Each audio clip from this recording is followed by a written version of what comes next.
warahmatullahi wabarakatuh. Kembali lagi dengan saya Saskia Refatuniza Nuranto di channel YouTube aku Saskia Refatuniza dalam episode My Diary. Tutorial and tips maksud aku. Kali ini saya akan menjelaskan bagaimana cara kita sebagai orang dewasa yang normal tuh, terutama bagi anak autistik yang kemungkinan besar adalah kaum hawa bisa menjaga sikap dan kebiasaan dan kebiasaan diri kita saat hate. Hate adalah salah satu keadaan dimana kita sebagai wanita mengalami masa pubertas dari awal kita berumur 9 tahun sampai sekarang. Nah, sampai kita dewasa. Nah, haid menstruasi ini merupakan suatu hal dalam Islam itu suatu hal yang wajar karena ini sebenarnya bukan karena perbuatan buruk dari setan ya, tapi ini merupakan cobaan dari Allah karena kita masih bersyukur diberikan kenikmatan dan mengingatkan kita untuk tetap menjaga sholat. Karena kan kita tahu kalau perempuan itu tuh memang kalau sedang haid itu sebenarnya memang tidak diperbolehkan untuk melakukan sholat atau menyentuh Al-Quran, tapi kita dengan cara lainnya yaitu tetap mengamalkan perbuatan-perbuatan baiknya ya, mengamalkan perbuatan baik oleh Allah SWT.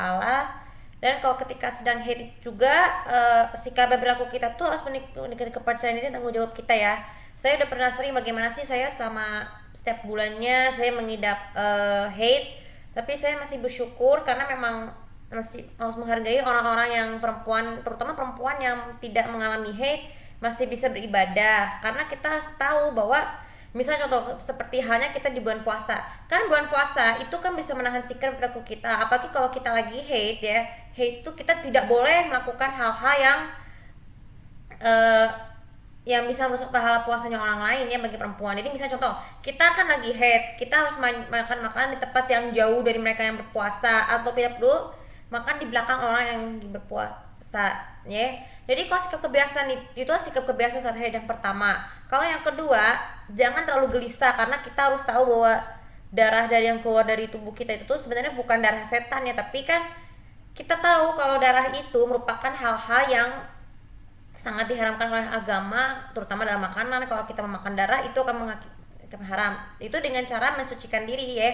Dengan cara itu tadi membersihkan. Jadi kita haid itu tuh untuk membersihkan diri kita karena kita membuang darah dari tubuh kita agar keimanan kita tetap tidak tergoyahkan. Jadi kemudian yang ketiga, cara mencegah sikap kebiasaannya adalah tanggung jawab. Kita kan harus wanita haid itu harus peduli dengan lingkungan, apalagi lingkungan di toilet, karena toilet itu juga sebenarnya merupakan sarangnya setan yang bisa mempengaruhi perilaku buruk pada kita. Jadi kan kalau kita membersihkan diri kita ya, terutama kita mandi besar, itu sikap cerdas kita kan hilang karena kita kan sedang bersuci menghilangkan hadas besar. Nah, yang keempat, menjaga sikap kebiasaan saat haid adalah selain dengan peduli pada lingkungan, adalah kita juga harus bertanggung jawab dengan diri sendiri. Jadi kalau kita misalnya sedang haid, bertanggung jawab, kita membiasakan maaf. Kalau kita mau misalnya sejak zaman saya sekolah dulu, saya memang tidak sholat, tapi saya melihat orang-orang yang sedang melakukan sholat, itu tanggung jawab dari diri kita karena kita tahu, bayangkan kita juga ingin sedang beribadah walaupun keadaan kita sedang haid, kita harus tahu bahwa sholat itu juga merupakan sangat wajib dilakukan oleh semua wanita, terutama umat muslim yang lainnya ya, karena itu semua adalah bagian dari berkah kalau kita sedang haid. Sekarang itu saja untuk sikap kebiasaan saat menjaga kebersihan dirinya. Cara menjaga kebersihan diri di saat haid adalah misalnya dengan pembalut, kita harus mengetahui kondisi kamar kita. Kalau kita ingin tidur, posisi tidur kita tuh tidak boleh sambil memeluk atau sambil mengangkat, atau sikap duduk yang buruk saat itu juga bisa berpengaruh buruk pada kesehatan bersihan diri. Karena kalau kita darahnya terkena kasur, itu bisa terkena fatal loh. Jadi kita harus berkali-kali membersihkan kasur dan membutuhkan waktu yang sangat lama untuk membersihkannya. Kemudian yang kedua, kejaga kebersihan lingkungan itu, biasakan kalau ada sampah seperti tisu atau bekas pembalut itu juga harus dibuang setiap kali kita sehabis mandi. Kalau misalnya terutama membersihkan darah dan pembalut itu, supaya kalau orang lain mau masuk kamar mandi, mereka tidak akan merasa jijik karena merasa tidak nyaman karena ada sampah yang masih tersisa. Kemudian yang ketiga, pastikan membersihkan pembalut darahnya juga harus tetap bersih dari pembalut.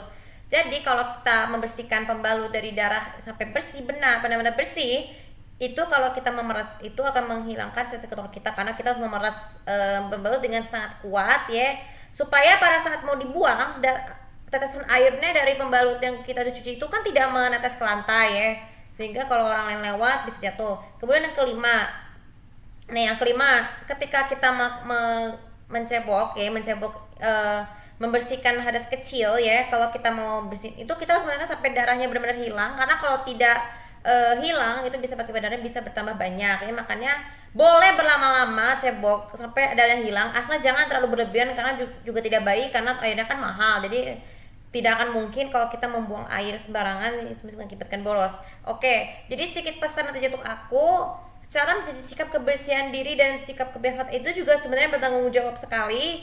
Untuk kalau kita haid gak jangan khawatir, karena kita harus bersyukur saja, kita harus ganti celana dalam yang lama dengan celana dalam baru, dan pokoknya cari celana yang agak ketat tapi tidak terlalu ketat juga, karena kalau terlalu ketat itu bisa berakibat fatal bagi sistem reproduksi wanita, jadi bisa sakit vagina, bagian kemaluan kita. Dan kalau yang cukup menggunakan dengan pembalut minimal satu yang besar, ukuran besar, dan satu ukuran kecil sebelum tidur. Jadi kebiasaan untuk memakai pembalut itu adalah ketika darahnya banyak, ketika akan tidur atau akan mandi, ataupun kalau misalnya sudah banyak di tengah jalan. Kalau bisa di perjalanan jauh nih, harus buru-buru cari berhenti sejenak ke rest area untuk mengganti toilet di sana.